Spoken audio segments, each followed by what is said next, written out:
Olá, paz do Senhor a todos.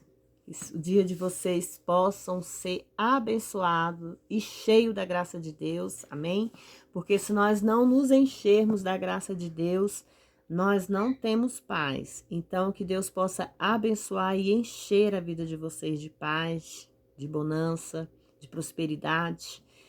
Hoje nós vamos dar continuidade no nosso livro de Segunda Crônicas, né? Nossa leitura bíblica, tá, irmãos? Não é um estudo, é uma leitura bíblica. Mas através dessa leitura, eu tenho certeza que Deus fala grandemente com cada um de vocês do modo dele e da maneira que vocês receberam essa mensagem. Amém?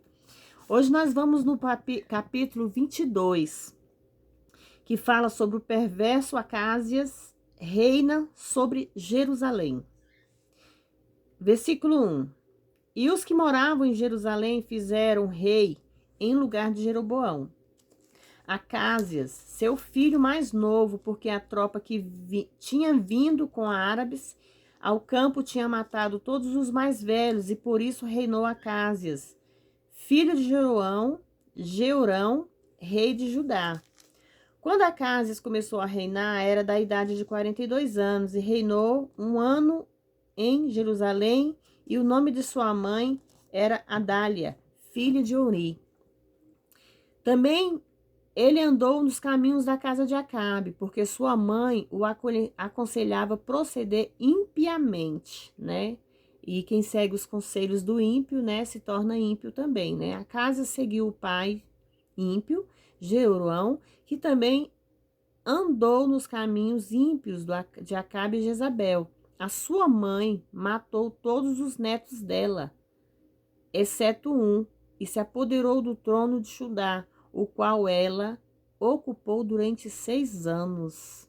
A gente vê cada história, né, irmãos, aqui na Bíblia, que a gente for parar para pensar tudo que está acontecendo no mundo hoje, né, está escrito na Bíblia. São profecias que estão acontecendo, que estão se profetizando, né? Então nós temos que se apegar muito a Deus.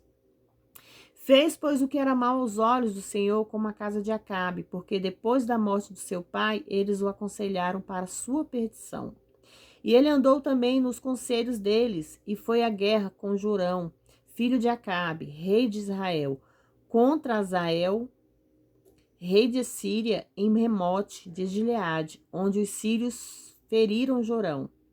E retornou para curar-se em Jezreel das feridas que lhe tinham feito em Ramá. Lutando contra Hazael, rei da Síria, e desceu Azarias, filho de Jeroão, rei de Judá, para visitar Jorão, filho de Acabe, em Jezreel, porque estava doente. Jeu mata Acásias. Mas isso foi da vontade de Deus, para que Acásias sofresse a ruína, ao vir até Jorão, porque ao chegar saiu com Jorão contra Jeu, filho de Nice, o qual o Senhor havia ungido para que destruísse a casa de Acabe. E aconteceu que, ao executar Jeu o juízo contra a casa de Acabe, achou os príncipes de Judá e os filhos dos irmãos de Acásias, que serviam Acásias, e os matou. E procurando Acásias, pois o mesmo se escondeu em Samaria, tomaram-no e trouxeram ao Geu, e o mataram também. E lhe deram uma sepultura, porque disseram, é filho de Josafá, o qual buscou ao Senhor de todo o seu coração, e a casa de Acásias não tinha forças para poder reter o reino. Adália usurpa o trono. Então Adália, mãe de Acásias, vendo que seu filho havia morrido, levantou-se e destruiu toda a descendência real da casa de Judá. Uma das mais perversas mulheres nunca vista antes, irmãos. Mas Jeozabate, filha do rei, tomou Joás, filho de Acásias, e o furtou dentre os filhos do rei que matavam. E guardou ele e a sua ama na câmara dos leitos. Assim o escondeu Jeozabate, filha do rei Jeurão, mulher de Joiada, o sacerdote, porque ela era irmã de Acásias, de diante de Atália, e não o mataram. E esteve com ele escondido na casa de Deus durante 6 anos, enquanto isso Adália reinava no país. capítulo 23, irmãos, versículo 1. Joiada, sacerdote, consegue a coroa para Joás. Mas no 7º ano animou-se a Joiada, e tomou consigo em aliança os centuriões e Acasárias, filho de Jeroão, Ismael, filho de Onã, Azarias, filho de Obed, e a Maazéias, filho de Adaías, e a Elisafate, filho de Zicre, os quais, rodeando por Judá, juntaram-se os levitas de todas as cidades de Judá e os príncipes das famílias de Israel e vieram a Jerusalém. E toda aquela multidão fez aliança com o rei na casa de Deus, e Joiada lhe disse: Eis o filho do rei, o qual reinará, como o Senhor disse a respeito dos filhos de Davi. O que há vez de fazer de uma terça parte de vós? Os que entram no sábado estarão de porteiros com os sacerdotes e os levitas. Outra terça parte estará na casa do rei e a outra terça parte na porta dos fundamentos. E todo o povo estava no pátio da casa do Senhor para vigiar. Mas ninguém entre a casa do Senhor, a não ser os sacerdotes e os levitas que ministram, estes entrarão, porque... Me perdi aqui, irmãos, me perdoe. Mas ninguém entre a casa do Senhor, e a não ser os sacerdotes e os levitas que ministros a todo o povo, fará a guarda diante do Senhor. E os levitas rodearão o rei por todos os lados, e a cada um terá suas armas na mão, e qualquer que entrar na casa seja morto. E vos estarei como rei quando entrar e quando sair. Os levitas e todos os Judá fizeram tudo como tinha sido ordenado pelo sacerdote Joiada, e tomou cada um seus homens, os que entravam no sábado e os que saíam no sábado, porque o sacerdote Joiada não deu licença às turmas. Deu também ao sacerdote Joiada aos centuriões as lanças, paveses e escudos, que tinham sido do rei Davi, os quais estavam na casa de Deus. Alguns acreditavam que estes podem ter sido os escudos de ouro que o rei Davi tinha tirado dos servos Adadezer. E pôs em ordem todo o povo, tendo cada um a tua espada na mão, desde o lado direito ao lado esquerdo, do lado do altar, a casa e ao redor por toda parte. Então tiraram o filho do rei para fora e lhe puseram a coroa e o testemunho, e o fizeram rei. E Joiada e os seus filhos o ungiram, dizendo: Viva o rei! Atália é morta. E quando Atália, rainha perversa, ouviu o estrondo do povo que corria e dos que louvavam o rei, veio ao povo à casa do Senhor. E olhando viu o rei que estava junto à sua coluna à entrada, e os príncipes e os corneteiros junto ao rei, o que todo o povo da terra estava alegre, que zoavam as cornetas e cantavam instrumentos de músicas, os que sabiam cantar. Então Atália rasgou os seus vestidos e clamou, dizendo: Traição, traição! E o sumo sacerdote Joiada, trazendo para fora os centuriões e capitães do exército, disse-lhes: Tirai-a para fora por entre as linhas. E o que seguir morrerão à espada, porque o sacerdote tinha ordenado que não a matasse na casa do Senhor. Ele, pois, lançaram mão dela, e logo que ela ia passando da entrada da porta dos cavalos, à casa do rei, ali a mataram. Amém? Avivamento sob o governo de Joiada, o sumo sacerdote. Joiada fez aliança entre si, todo o povo e o rei, para que fosse o povo do Senhor. Depois disso, entrou todo o povo do templo de Baal, e o derrubaram, e também os altares, e fizeram em pedaços as suas imagens, e mataram diante dos altares Matã, a sacerdote de Baal. E logo ordenou Joiada os ofícios da casa do Senhor, sob direção dos sacerdotes de levitas, conforme Davi os tinha designados na casa do Senhor para oferecer ao Senhor holocaustos, como está escrito na lei de Moisés, com alegria e com canto, conforme estabelecido por Davi. E pôs também porteiros às portas da casa do Senhor, para que por ela não entrasse nenhum imundo em coisa alguma. Tomou depois os centuriões e os príncipes e os que governavam o povo e todo o povo da terra, e o levaram o rei da casa do Senhor, e vindo até o meio da porta maior da casa do rei, assentaram-se o rei sobre o trono do reino. E todo o povo da terra se alegrou, e a cidade esteve quieta, depois de terem matado a espada Adália. Capítulo 24, versículo 1. Perdão, irmãos. A garganta fica seca. Joás reina bem e por um longo tempo em Judá. Tinha Joás 7 anos de idade quando começou a reinar, e 40 anos reinou em Jerusalém. E o nome de sua mãe era Zíbia de Berseba. Pode-se notar, irmãos, que é indicado o nome da mãe destes reis, porque o pai muitas vezes tinha várias esposas. E Joás fez o que era reto aos olhos do Senhor todos os dias de Joiada, o sacerdote. E Joiada tomou para ele 2 mulheres e gerou filhos e filhas. Joás repara o templo. E depois aconteceu que Joás resolveu reparar a casa do Senhor.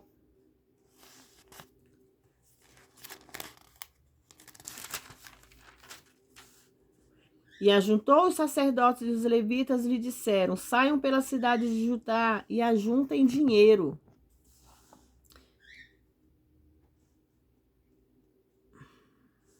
E todo o Israel, para que cada ano seja reparada a casa do vosso Deus, e vos apressar este negócio, mas os levitas não puseram diligência nisso. Pelo que o rei chamou Joiada, o principal, e lhe disse: por que não exigistes que os levitas trouxessem de lado de Judá e de Jerusalém ao tabernáculo do testemunho a oferta que impôs Moisés, servo do Senhor, e congregação de Israel? Porque a ímpia Adália e os seus filhos tinham arruinado a casa de Deus. E além disso, tinham empregado nos ídolos todas as coisas consagradas à casa do Senhor. E ordenou, pois, o rei que fizessem uma arca, a qual puseram fora a casa do Senhor, a porta à casa do Senhor. E fizeram apregoar em Judá e em Jerusalém que trouxessem para o Senhor a oferta de Moisés, o servo de Deus, tinha ordenado a Israel do deserto. E todos os príncipes e todo o povo se regozijaram e depositaram na arca até que ficou cheia. E acontecia que quando era levada a arca ao magistrado do rei pelas mãos dos levitas, e quando viram que havia muito dinheiro, tinham a escribas dos reis, o mordomo da casa do sumo sacerdote, o mordomo de Joiada, e levaram a arca, esvaziaram-a e levaram-na de novo para que seu lugar, e assim faziam de dia em dia, e recolheram muito dinheiro, o qual o rei Joiada repassavam para os que faziam a obra do serviço da casa do Senhor, e contratavam trabalhadores de pedreiras e oficiais que reparassem a casa do Senhor, e ferreiros e peritos em bronze para repararem a casa do Senhor. Na atualidade, pela cruz, é o coração da vida de cada crente, a casa do Senhor. O Espírito Santo é quem faz a obra e reparação de que fez enquanto faz-se necessária. Irmãos, aqui nesse versículo nós vemos quando fala a casa do Senhor, na atualidade, pela cruz, é o coração da vida de cada crente. Isso quer dizer, nós temos que reparar a casa, nós temos que nos limpar, nos santificar, para nós estarmos com a casa limpa para o Espírito Santo habitar. É o que nós sempre falamos, nós somos templos do Espírito Santo, é a casa do Senhor, nós somos a casa do Senhor. Temos sim, não quer dizer que nós não temos que ir à igreja. Claro que nós podemos ir sim, mas a nossa casa principal é a casa de Deus. Porque Deus faz morada em nossas vidas. E para que Ele faça morada em nossas vidas, nós temos que estar limpo de coração, limpo de alma. E que o nosso templo possa estar limpo, fora toda imundícia fora da nossa vida. Amém?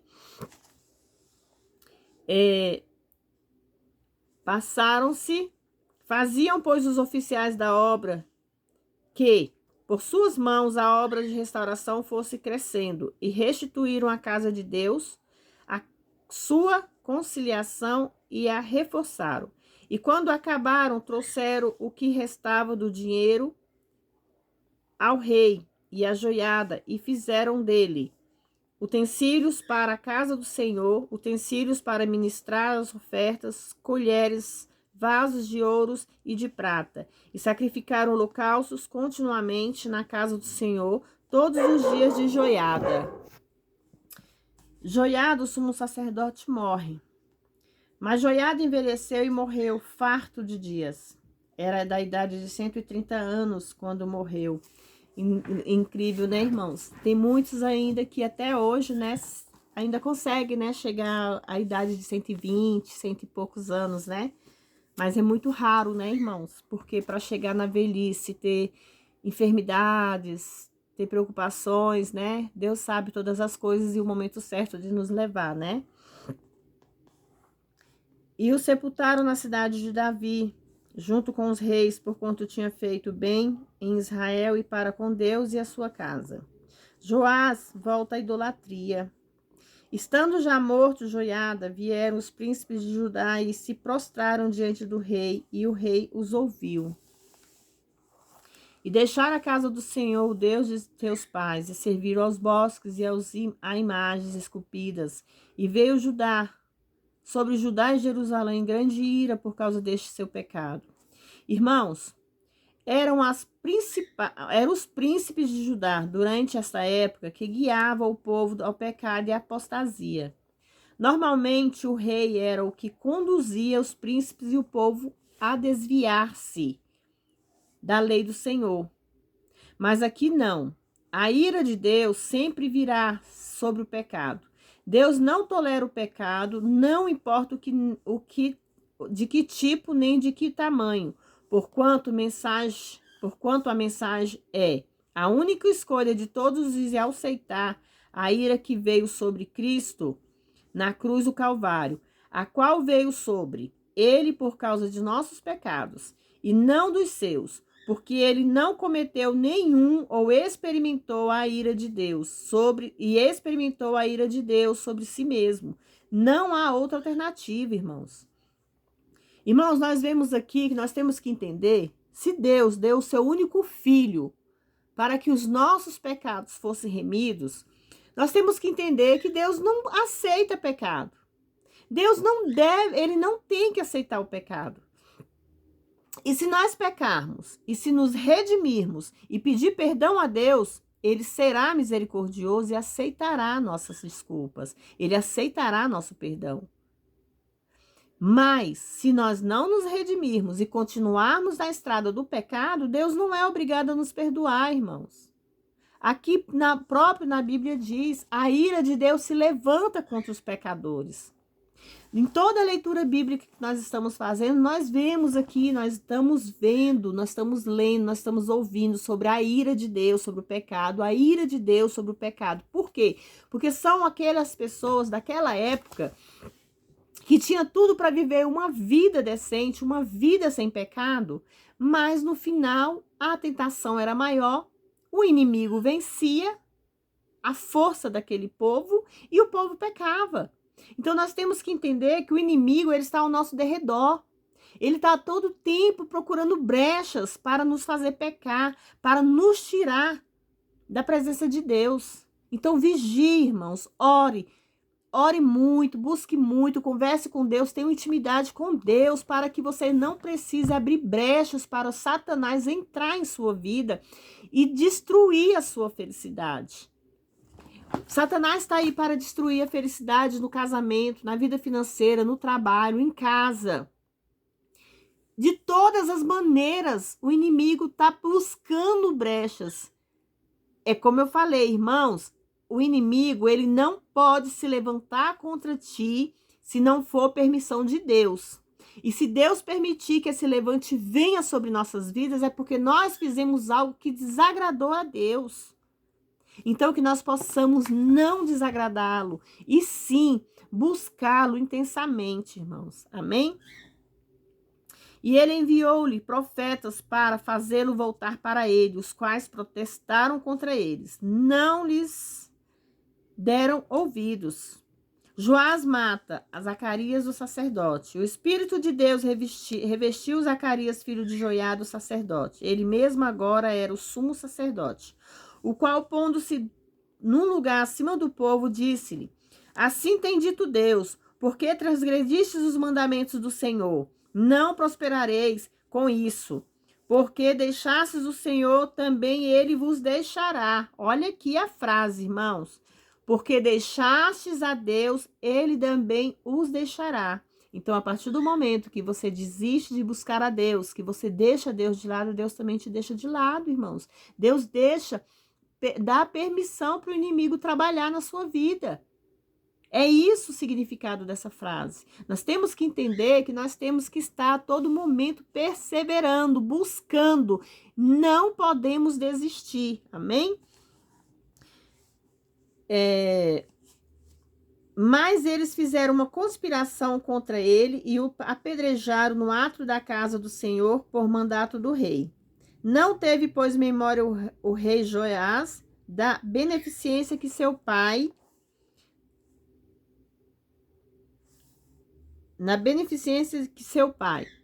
tinha-lhe feito, antes matou o seu filho, o qual disse ao morrer: O Senhor o verá e o requererá. Requererá o juiz, irmão. Esse viria pela mão do Senhor, a justiça de Deus. Por isso, cuidado com o que pensa, cuidado com o que deseja ao próximo, porque o juízo vem de Deus. É Deus que vai fazer justiça. Aquelas maldades que são feitas por injustiças, entendeu? Os sírios invadem e derrotam Judá. E aconteceu que, tendo passado 1 ano, subiu contra ele os exércitos da Síria e vieram ajudar Jerusalém, destruíram dentre o povo todos os principais dele. E enviaram todos os seus despojos ao rei de Damasco. Porque, embora que o exército da Síria tinha vindo aos poucos homens, o Senhor, contudo, entregou em suas mãos um exército muito numeroso, porquanto tinha deixado ao Senhor o Deus de Deus pais, e com Joás assim executaram juízos. Como foi dito, este julgamento foi executado pelo Senhor. Embora Judá tivesse um exército muito grande, não teve forças para derrotar o exército muito menor dos sírios, porque o Senhor tinha decretado isso.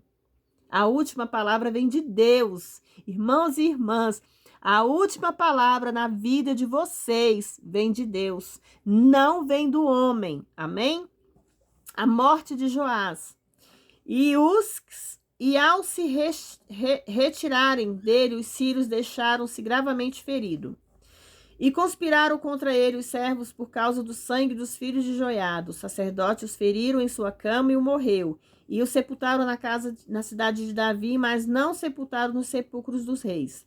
O que conspiraram contra ele foram Zabate, filho de Zimeate, Amonita, Jeozabate, filho de Zerite e Moabita.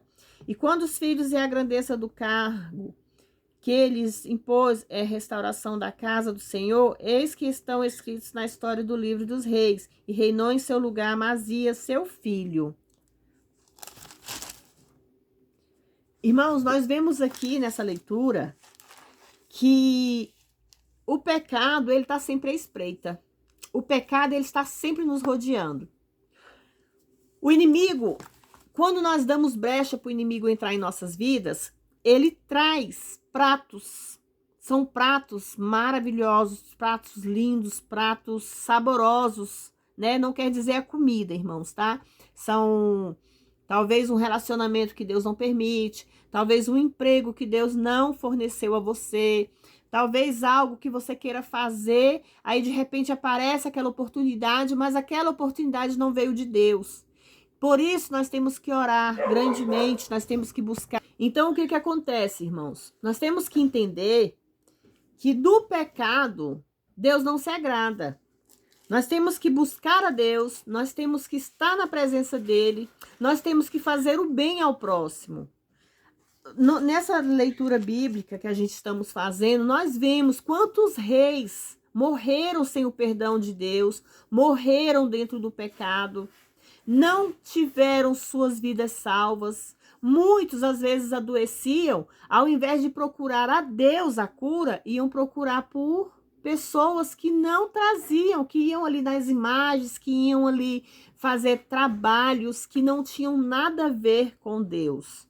Então, muitos acabavam morrendo porque não tinha sabedoria, aquela sabedoria de buscar a Deus, aquela sabedoria de falar com Deus. Então, nós, através dessa leitura, nós podemos entender que o que Deus quer de nós? Deus quer a nossa confiança nele. Deus quer que nós estejamos sempre na presença dele. E estando na presença dele, Deus está ao todo tempo cuidando de nós, irmãos. Independente de você passar pelo vale, pelo deserto, por aflições, independente de qualquer aflição que passar na sua vida, se você estiver na presença de Deus, você vai passar. Mas você vai passar seguro nas mãos dele. Nós temos que entender que muitas vezes, que nem eu falei aqui, que Deus permite as aflições, mas Deus não permite que você continue nela, porque ele traz até a sua vida estratégias que você saia. E como é que você tem que sair dessas aflições? Orando, intercedendo, buscando, com intimidade com Deus, fazendo a vontade dele, se afastando do pecado, porque é o pecado que nos levam a se distanciar de Deus, irmãos. Então, que nós possamos ter a sabedoria de entender o que é certo e o que é errado, o que agrada a Deus e o que não agrada, irmãos. Amém? Vamos ler o Salmo 91 para nós encerrar nossa leitura bíblica. E que através dessa leitura vocês possam ser abençoados, vocês possam ser guiados pela palavra de Deus. Amém? Que o Salmo 91 venha trazer paz, refúgio, venha trazer libertação na vida de vocês e dos seus filhos. Vocês podem me acompanhar? Aquele que habita no esconderijo do Altíssimo, a sombra do Onipotente descansará. Direi do Senhor, ele é o meu Deus, o meu refúgio, minha fortaleza, e nele confiarei. Porque ele te livrará do laço do passarinheiro e da peste perniciosa. Ele te cobrirá com suas penas e debaixo das tuas asas estarás seguro. A sua verdade é escudo e broquel. Não temerás espanto noturno, nem seta que voe de dia, nem peste que ande na escuridão, nem mortandade que assole ao meio-dia. 1000 cairão ao teu lado, 10.000 à tua direita, mas tu não serás atingido. Somente com os teus olhos olharás e verás a recompensa dos ímpios, porque tu, ó Senhor, és o meu refúgio, o Altíssimo é a tua habitação. Nenhum mal te sucederá, nem praga alguma chegará à tua tenda, porque aos teus anjos dará ordem a teu respeito para te guardar em todos os teus caminhos. Eles sustentarão com as suas mãos, para que não tropeces com o pé em pedra. Pisarás o leão e a haste, calcarás ao pés o filho do leão e a serpente. Porque tão encarecidamente tem me amado, também o livrarei, poloei no alto retiro, porque conheceu o meu nome. Ele me invocará e eu lhe responderei. Com ele estarei. Na angústia, livrar-o-ei e o glorificarei. Dar-lhe abundâncias de dias e lhe mostrarei a minha salvação. Amém? Vamos fazer a oração que Deus nos ensinou e nos ensina e nos lembram todos os dias. Amém? Pai nosso que estás no céu, santificado seja o teu nome. Venha a nós o vosso reino, seja feita a tua vontade, assim na terra como nos céus. O pão nosso de cada dia nos dai hoje, perdoai as nossas dívidas, assim como nós perdoamos aos nossos devedores. Não nos deixes cair em tentação, mas livra-nos do mal, porque teu é o reino, o poder, a honra e a glória, hoje, amanhã e para todo sempre. Amém? Que vocês possam ficar todos na graça de Deus, que Deus possa abençoar grandemente a vida de cada um de vocês, irmãos e irmãs, jovens, crianças. Que vocês possam compartilhar, entra aqui ó, no canal aqui embaixo, inscrever-se, inscreva no canal, compartilhe com familiares, com amigos, irmãos. Eu sei que é uma oração simples, é uma leitura simples, mas tudo que vem de Deus é sagrado, tudo que vem de Deus é abençoado, amém? Que vocês possam ficar todos na graça de Deus.